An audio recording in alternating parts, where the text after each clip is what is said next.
क्या आप जानते हैं पेड़ों की समर प्रूनिंग सिर्फ ब्रांचेस काटने की प्रोसेस नहीं है। ये एक स्ट्रेटेजिक तरीका है जिससे आप ना सिर्फ फ्रूट क्वालिटी इंप्रूव कर सकते हैं बल्कि अगली सीजन की प्रोडक्टिविटी और पेड़ की एनर्जी मैनेजमेंट तक को कंट्रोल कर सकते हैं।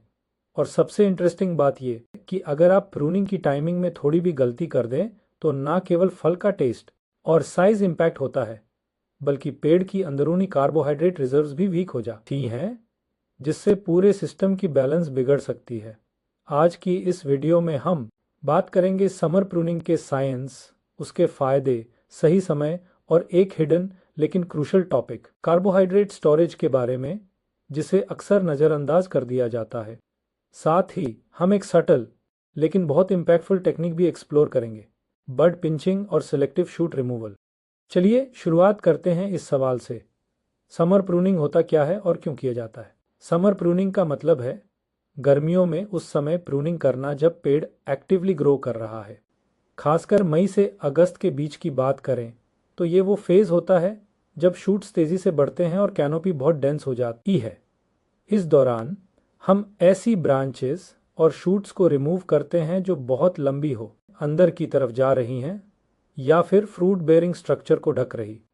इसका मेन पर्पस होता है पेड़ के स्ट्रक्चर को मेंटेन करना, लाइट और एयर सर्कुलेशन इंप्रूव करना और फ्रूट राइपनिंग को बेटर बनाना।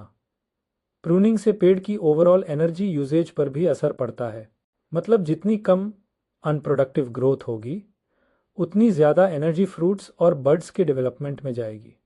अब सवाल उठता है, समर प्रूनिंग का सही समय क्या है? प्रूनिंग कब करनी है ये सिर्फ कैलेंडर देखकर डिसाइड नहीं किया जा सकता। हमें पेड़ की फिजियोलॉजिकल कंडीशन को समझना होता है।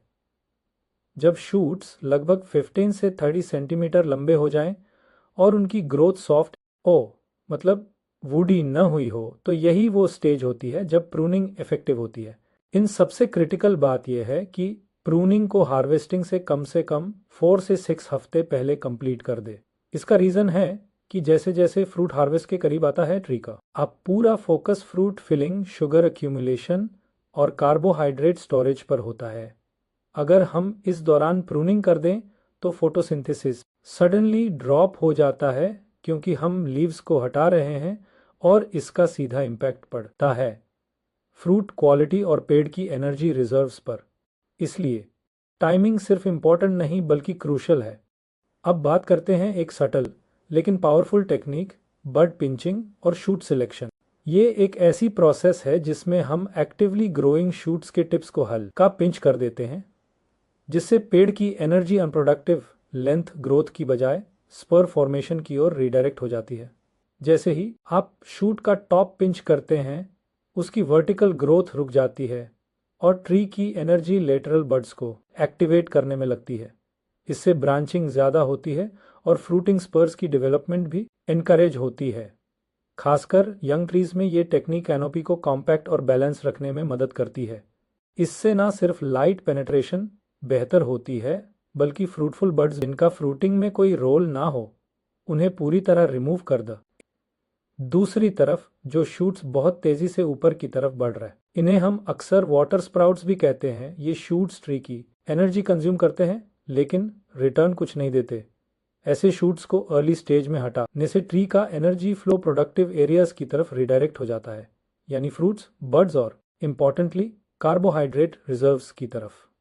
बड पिंचिंग एक जेंटल और प्रिसाइज मेथड है प्रूनिंग को फाइन ट्यून करने का, जिससे फिजियोलॉजी को बिना ज़्यादा स्ट्रेस दिए डिजायर्ड डायरेक्शन में गाइड किया जा सकता है। जब शूट की टिप पिंच करते हैं तो पेड़ का हार्मोनल बैलेंस बदलता है और यहीं से शुरू होती है ऑक्सिन कंट्रोल की कहानी।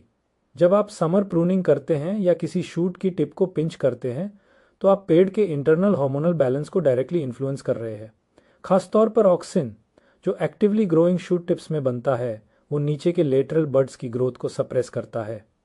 लेकिन जब हम शूट की टिप हटा देते हैं तो ऑक्सिन का कंसंट्रेशन ड्रॉप हो जाता है और साइटोकिनिन जैसे हार्मोन्स काम में आते हैं, जिससे स्पर बड्स डेवलप होने लगते हैं। यही स्पर बड्स अगले साल के हाई क्वालिटी फ्लावर बड्स में बदलते हैं। इस तरह समर प्रूनिंग सिर्फ ग्रोथ कंट्रोल नहीं बल्कि एक तरह की बड इंजीनियरिंग भी है।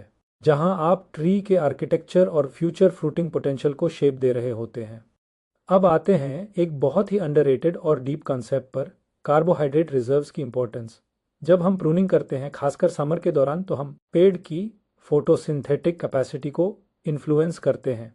लीव्स वो मेन सोर्स हैं जो शुगर्स प्रोड्यूस करते हैं, और यही शुगर्स ट्री के हर हिस्से में डिस्ट्रीब्यूट होते हैं, फ्रूट्स, ब्रांचेस, रूट्स और सबसे ज़रूरी स्टोरेज टिश्यूज में। ये स्टोरेज टिश्यूज खासकर रूट्स और ट्रंक के अंदर ट्री के लिए एक तरह का एनर्जी बैंक होते हैं। हार्वेस्ट के बाद ट्री की एक्टिविटी भले कम हो जाती है, लेकिन रूट्स और बर्ड्स अगले सीजन की प्रेपरेशन शुरू कर देते हैं, और उसके लिए एनर्जी चाहिए होती है। अगर प्रूनिंग बहुत लेट हो या बहुत एग्रेसिव हो, तो ट्री के पास उस स्टोरेज के लिए एडिक्वेट शुगर्स प्रोड्यूस करने का टाइम नहीं बचता। नतीजा ये होता है कि अगले साल फ्लावरिंग कमज़ोर होती है, बड ब्रेक डिलेड हो सकता है, और ट्री का ओवरऑल विगर घट सकता है। इसलिए प्रूनिंग के बाद कम से कम 4 हफ्तों तक ट्री को हेल्दी लीव्स और लाइट एक्सेस मिलनी चाहिए, ताकि वो कार्बोहाइड्रेट रिजर्व्स को रिचार्ज कर सके।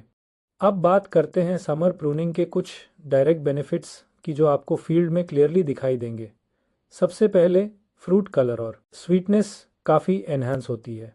जब कैनोपी खुली होती है, तो फ्रूट्स को ज़्यादा सनलाइट मिलती है, इससे एंथोसियानिन पिगमेंट्स बढ़ते हैं। यही वो पिगमेंट्स हैं जो एप्पल को ब्राइट रेड या ब्लश कलर देते हैं। साथ ही प्रूनिंग्स ए फ्रूट साइज यूनिफॉर्म होता है, क्योंकि कंपटीशन कम हो जाता है। दूसरा बड़ा बेनिफिट होता है पेस्ट और डिजीज कंट्रोल। जब ब्रांचेस ज़्यादा डेंस होती हैं, तो उसमें ह्यूमिडिटी बनी रहती है और फंगल इन्फेक्शंस तेजी से फैलते हैं। प्रूनिंग से एयर फ्लो बेटर होता और स्प्रेज भी इफेक्टिव हो जाते हैं। तीसरी बात, कैनोपी मैनेजमेंट से हार्वेस्टिंग भी आसान हो जाती है, खासकर हाई डेंसिटी ऑर्चर्ड्स में। अब थोड़ा ध्यान दें उन प्रिकॉशंस पर जो समर प्रूनिंग करते समय ज़रूरी हैं। सबसे पहले तो टूल्स शार्प और सैनिटाइज्ड होने चाहिए, ताकि कट्स क्लीन हो और इन्फेक्शंस का खतरा ना हो। दूसरा, फ्रूट बेयरिंग शूट्स को अननेसेसरीली ना काटें। फोकस करें अपराइट और नॉन फ्रूटिंग शूट्स पर। तीसरा, प्रूनिंग के बाद ट्रीज को प्रॉपर न्यूट्रिशन और मॉइस्चर मिलना चाहिए, ताकि वो स्ट्रेस में ना जाएं। और सबसे ज़रूरी बात, ओवर प्रूनिंग से बचें, खासकर जुलाई के बाद। लाइट समर प्रूनिंग ही करनी है, ताकि फोटोसिंथेसिस चालू रहे और पेड़ अपने रिजर्व्स बिल्ड कर सके। अब एक और ज़रूरी सवाल, क्या समर प्रूनिंग सभी एप्पल वैरायटीज़ में जैसी होती है? इसका जवाब है नहीं। डिफरेंट एप्पल वैरायटीज़ की ग्रोथ हैबिट, स्पर डेंसिटी और राइपनिंग पैटर्न अलग होता है। जैसे स्पर टाइप वैरायटीज़ में शूट्स नेचुरली छोटे हो और कम प्रूनिंग की ज़रूरत पड़ती है। वहीं विगरस वैरायटीज़ जैसे कि ग्रैनी स्मिथ या रेड फूजी में समर प्रूनिंग ज़्यादा क्रिटिकल होती कैनोपी कंट्रोल के लिए। साथ ही लो चिल वैरायटीज़ या अर्ली मैच्योरिंग कल्टीवर्स में प्रूनिंग का विंडो और भी छोटा होता है, क्योंकि फ्रूट मैच्योरिटी जल्दी आती है और कार्बोहाइड्रेट बिल्डअप का समय कम होता है। इसलिए प्रूनिंग स्ट्रैटेजी को हमेशा वैरायटी स्पेसिफिक और क्लाइमेट स्पेसिफिक बनाना चाहिए।